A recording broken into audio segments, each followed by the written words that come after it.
ஏங்க நீங்கள் எல்லாரும் கமெண்ட் பாக்ஸில் கமெண்ட் பண்ணுறீங்க. அதாவது மொத குடிப்பழக்கத்தை கற்றுக் கொடுத்தது யார் அப்படின்றத கமெண்ட் பாக்ஸில் பதிவு பண்ணுறீங்க. ஏன் அப்படி சொல்கிறேன்னு கேளுங்களேன்.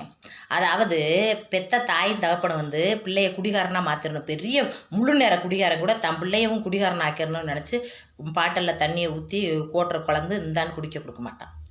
அதே மாதிரி தாயும் கொடுக்க மாட்டான். பொண்டாட்டியும் தன் புருஷை வந்து குடிச்சிட்டு கிடக்கணும் அப்படின்னு நினைக்க மாட்டான். இப்போ குடிபோதையிலேருந்து எப்படி வெளியேறணும்னு தான் நினைப்பான். அப்படி இருக்கிறப்ப அந்த பழக்கத்தை யார் கற்றுக் கொடுக்குறது? யார் கற்றுக் கொடு ஒரு ஒரு எனக்கு தெரிஞ்சு அவர் வந்து முழுசாக அவர் வந்து சாராயம் காய்ச்சி விற்பனை பண்ணுறவர். அவருக்கு 2 பையங்களுமே பீடி சிகரெட்டு கூட குடிக்காது. பார்த்துக்கோங்க, பீடி சிகரெட்டு கூட குடிக்காது, குடியும் கிடையாது. எப்படி அவர் ஒரு இது சாராயம் காய்ச்சுற ஒருத்தர் வந்து பிள்ளைய குடிகாரன் இல்லாமல் வளர்த்தாரு? அப்போ மற்றவங்களாம் ஏன் அப்படி குடிக்கிறாங்க? அதுக்கு காரணம் என்னன்றதை நீங்கள் கமெண்ட் பாக்ஸில் சொல்லுங்கள்.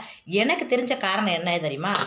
முதல்ல ஒரு மனுஷன் குடிகாரனாக மாறுறதுக்கு முதல் காரணம் அவனுடைய நண்பர்கள் தான் சொல்லுவேன். அவளுடைய நண்பன் மட்டும்தான் அவனை குடிகாரனாக மாற்றுறதுக்கு முக்கியமான காரணம். எல்லாரும் யோசனை பண்ணி பாருங்கள். முத ஆரம்பித்தது உங்களுடைய நண்பனாக தான் இருக்கும். அவன் குடிச்சிட்டு அவன் திறதை பார்த்துட்டு, டே மச்சா கொஞ்சோன்னு வயலை ஊற்றிக்கடா, எப்படி இருக்குன்னு பாரு, என்னடா உலகத்தில் எல்லாத்தையும் அனுபவிச்சுட்டு சாணும்டா, என்னடா இப்படி இருக்க மாங்காய் பாயலா, வாடா அப்படின்னு வாயில் ஊற்றி விடுறது. அதுக்கப்புறம் அதுவே பழக்கமாயிடுறது. அதில் 4 ஃப்ரெண்ட்ஷிப் சேர்த்துக்கிறது. இதில் ஒரு எடுத்துக்காட்டுக்கு நான் ஒன்று சொல்கிறேன். எங்கள் வீட்டுக்காரு ஒரு இடத்துல மில்லுக்கு வேலைக்கு போயிருந்தார். எங்கள் வீட்டுக்காருக்கு போதை அடிக்கிற பழக்கம் இல்லை பார்த்துக்குங்க. மில்லுக்கு வேலைக்கு போயிருந்தா அங்கே ஃப்ரெண்ட்ஸுகள்லாம் ஒன்றா சேர்ந்து குடிச்சிருந்துருக்காங்க.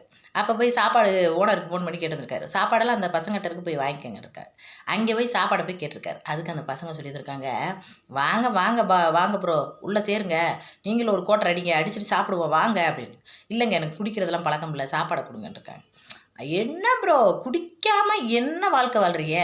ஆம்பளைன்னு இருக்கிறதே அப்புறம் அருகது இல்லாமல் போயிரும்ல அப்படி இப்படின்னு வாயில் வந்தபடி பேசியிருக்காரு. இது அவருக்கு பிடிக்காமல் வெளியில் வந்துட்டார். வெளியில் வந்து ஓனர்கிட்ட இங்கே வருங்க, அந்த பையல்கிட்ட பேசி எனக்கு சாப்பாடு வாங்குறதுக்குலாம் இஷ்டம் இல்லை, எனக்கு தனியாக வாங்கி கொடுக்குறீங்களா, நான் வீட்டுக்கு போட்டுமா, அது கான்ட்ராக்டாக போயிருந்தார் பார்த்துங்க வேலைக்கு. சரி இருங்க உங்களுக்கு வாட்ச்மேன்ட்ட சொல்லி சாப்பாடு வாங்கி தரேன்னு சொல்லி சாப்பாடு வாங்கி சாப்பிட்டாராம். அதுக்கப்புறம் என்கிட்ட ஃபோன் பண்ணி வருத்தப்பட்டார். நானும் ஒரு போதை அடிக்கிறவனாக இருந்தால் அவனுக்கு இணையா அவனுக்கு ஏத்தாப்புல பேச முடியும். நம்ம போதையில் இருக்கிறவன்ட்ட ஒன்றும் பேச முடியலையேன்னு நம்ம திரும்பி வர்றாப்புல இருக்குப்புல.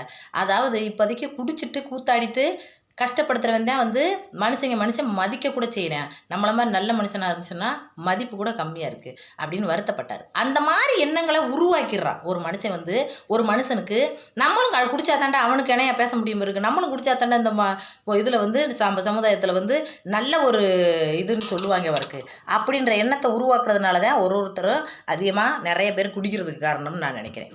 சரிதான் அப்படின்னு நினச்சிங்கன்னா எனக்கு ஒரு லைக் பண்ணுங்கள். தப்பு நீங்கள் சொல்கிறது தப்பு மாட்டா கமெண்ட் பாக்ஸில் பதிவு பண்ணுங்கள். என்னன்றதை எல்லோரும் பார்த்து தெரிஞ்சுக்கிட்டோம்.